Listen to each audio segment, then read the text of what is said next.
It all began in a modest fishing village nestled on the edge of an endless sea. Beneath rolling clouds and the cries of seagulls, the town bustled with ordinary life. Nets mended, fish salted, stories shared by firelight. To any passerby, it was unremarkable. But for Clara, an orphan with a head full of dreams and a heart restless for something more, it was a prison of sameness. Little did she know, her yearning for a world beyond the horizon was about to awaken an ancient tale. The village elders often spoke of it in hushed tones, usually after one too many goblets of ale. The land of giants, they called it. A place beyond the Vale waters, a monstrous ocean fronted by waves so tall they scraped the sky. No man or woman alive has crossed those waters and returned to tell, they'd say, before adding with a sly grin. But the giants, oh, they're real. They're out there, waiting. Clara had heard the legend countless times growing up. At first it had scared her, the thought of an enormous, otherworldly race towering over human life, but over time that fear transformed into something else. Curiosity. What if the giants weren't waiting to crush her, but to show her a world beyond anything she'd imagined? That fleeting what-if took root in her soul, and before long, Clara knew she'd have to find out for herself. Her chance came on a stormy night. A ship unlike any the village had seen before appeared through the swirling mists. Its sails were black as obsidian and emblazoned with a single golden compass. As the waves tossed it violently, Clara watched from the cliffs above, clutching her coat tightly, her amber hair plastered to her face by the rain. To her astonishment, the ship didn't crash upon the jagged rocks. It seemed to glide as if carried by unseen hands, docking neatly in the small harbor below. She crept down to the shore, curiosity outweighing any fear. It was there she met its captain, an enigmatic figure named Elias. Tall and wiry, with silver streaks in his jet-black hair, Elias wore the air of someone who'd seen far more than the known world. "Do you seek where the giants dwell?" Clara's heart raced. This was the beginning of something extraordinary, a voyage into the unknown, guided by the promise of a world beyond imagination. It's real? The land of giants? Clara's words hung in the stormy air, a mixture of disbelief and yearning. Elias gave her a faint smile. More real than anything here. But the journey requires more than courage. It requires knowing what you're willing to leave behind. She glanced back toward the village, where the glow of oil lamps flickered in the windows of homes she'd never felt were hers. In that moment, the decision was easy. Take me. With a nod and no further questions, Elias gestured for her to board. The ship felt alive as she stepped onto its deck. The wood beneath her feet pulsed faintly, like a heartbeat, and the air seemed to hum with energy. Moments later, the anchor came up, the sails unfurled, and they were off, gliding into the inky darkness of the Vale waters. The journey was nothing like Clara imagined. The first test came just days in, a storm, but not one of rain and thunder. No, this was a storm of glass-like shards slicing through the air as if the ocean itself were lashing out. "What is this?" "An ocean's memory. It tests the intentions of those who cross it.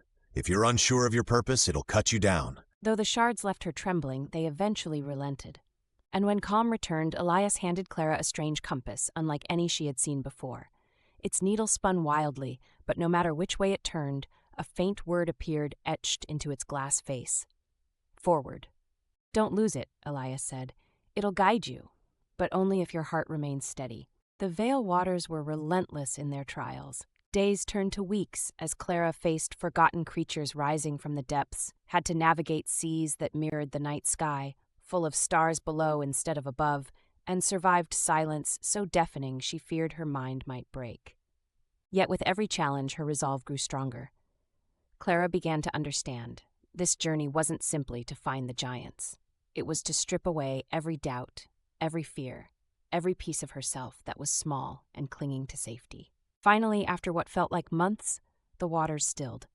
In their place, Clara saw something extraordinary. A golden mist stretched before the horizon, shimmering with light. It pulsed gently like a curtain of breathing gold. "That's the gateway," Elias said. "Beyond lies the land you've sought, but this is where I leave you." Clara turned to him, her chest tightening. Although she barely knew him, the captain had been her steadfast guide through the unknown. "Why won't you come with me?" she asked, her voice tinged with emotion. Elias gave her a sad smile. "My journey is different now. Besides, the land of giants isn't for those who've seen it before. It only welcomes those ready to face what lies ahead. With a heavy heart, she bid him farewell.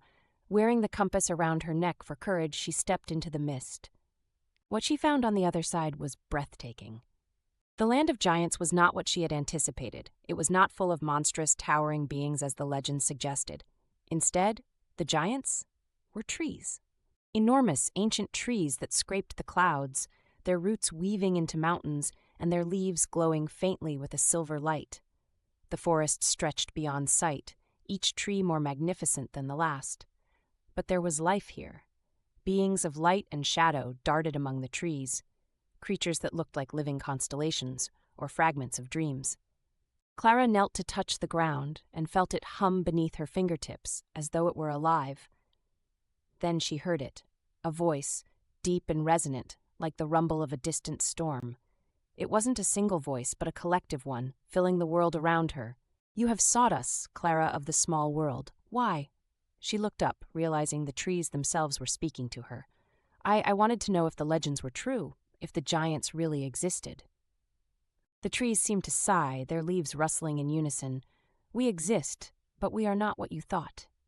Clara nodded, her voice trembling. "I know you're more, you're everything." The giants spoke again, their tone gentler. "Then why do you feel so small?" Clara faltered, thinking back on everything she'd left behind, her village, her ordinary life, her fear of never becoming more than what she was. "I don't know," she admitted. "I thought coming here would make me feel bigger, like I'd be part of something grand, but now..." "Now you see you were always part of the grandness," the trees finished for her. "Giants are not those who are simply bigger. Giants are those who carry their world within them." Clara's breath caught.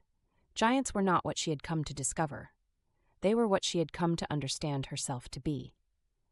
As the golden mist returned to carry her back, Clara knew the land of giants would stay with her always, not as a place to find, but as a reminder of who she had become, a giant in her own right. And so Clara returned to her village by the sea, but her soul had grown immeasurably. Where once she had felt small, she now carried the vastness of the land of giants within her. And though she never spoke of her journey to anyone, they could see it in her eyes. Clara was no longer a seeker of giants. She was one.